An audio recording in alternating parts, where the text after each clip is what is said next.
Hello.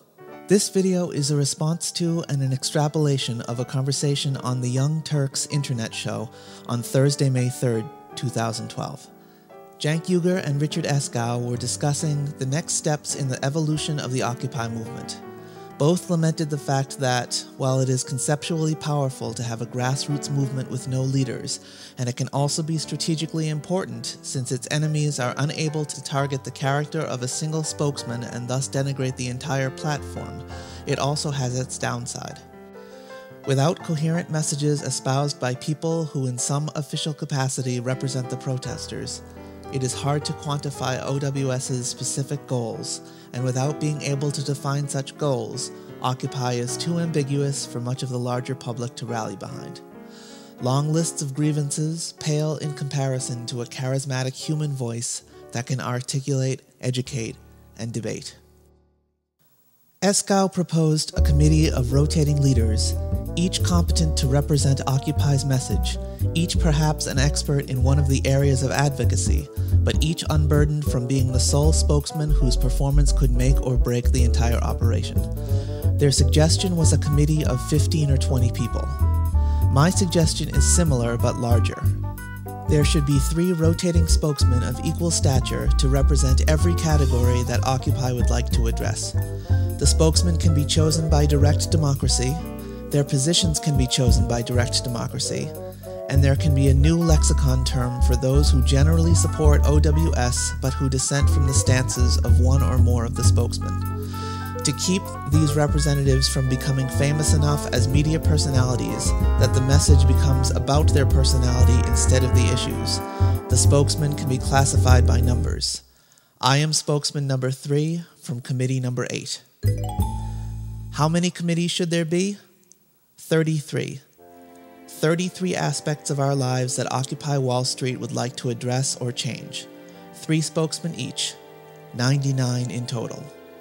And as this rotating group of spokesmen, speckled throughout the country, helps to inform potential recruits of the message of Occupy, each of them can begin by saying, I am one of the 99.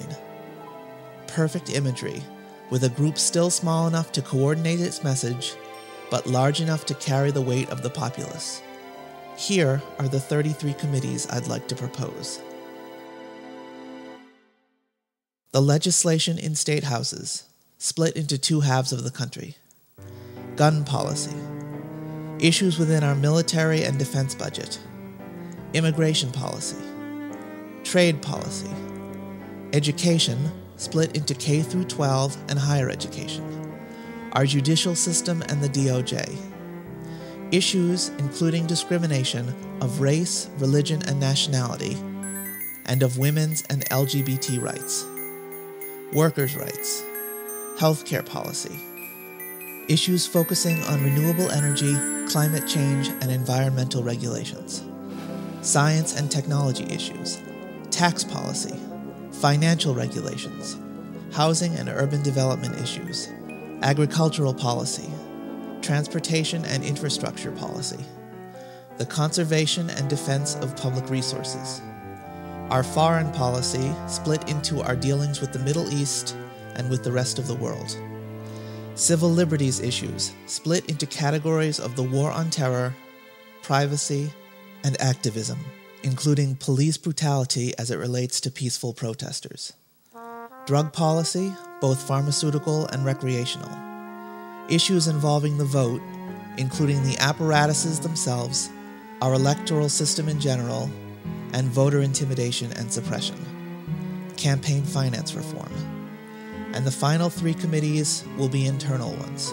Occupy Wall Street Public and Media Relations, Occupy Wall Street scholars and historians to give context, and Occupy organizers, visionaries who will plan the movement's next steps and make sure it stays cohesive, peaceful, and accommodating.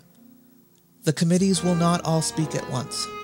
Given that campaign finance reform is currently the most important issue, those 3 spokesmen may have a disproportionate presence in the media, and they will be joined with those speaking on behalf of other hot-button issues as they rise to the forefront. Together, these 99 people, or those that will rotate in to replace them, can give a message that nearly all Americans can easily process and recall, that we are the 99% fighting for equality, justice, fairness, democracy, accountability, opportunity, and the American dream.